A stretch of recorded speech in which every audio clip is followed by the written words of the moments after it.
What is human trafficking? Human trafficking is a modern-day slavery.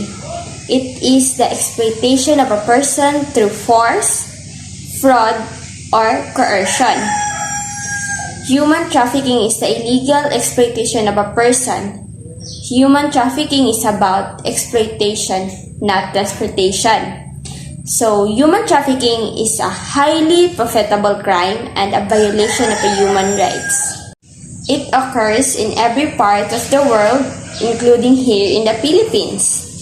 It happens in our big cities, suburbs, and even in rural towns. It can happen to anyone. Human trafficking victims can be Filipino citizens or from the other countries. Victims can be any age, race, or gender, but one thing they share is that they're vulnerable to being exploited. So there are different types of human trafficking, including sex trafficking, forced labor, and domestic activities. Sex trafficking victims are manipulated or against their will to engage in sex acts for money. Sex traffickers might use violence, threats, manipulation, or the promise of love and affection to lure victims. So truck stops, hotel room, rest areas, street corners, clubs, and private residence. These are some of the places where victims are forced to sell sex.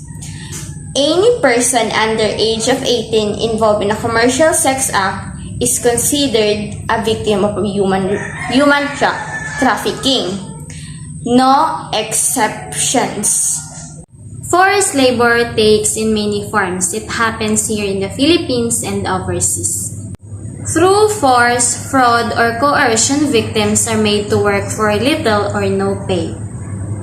Victims of forced labor can be found in factories and farms doing construction work and more. Victims of domestic servitude are hidden in plain sight, forced to work in homes. Their traffickers sometimes take their identification papers and travel documents in order to limit their freedom. They are prisoners working as nannies, maids, or domestic help. Thousands of human trafficking cases are reported, but many more go unnoticed. Human trafficking is a hidden crime. Victims might be afraid to come forward or we may not recognize the signs, even if it's happening right in front of us.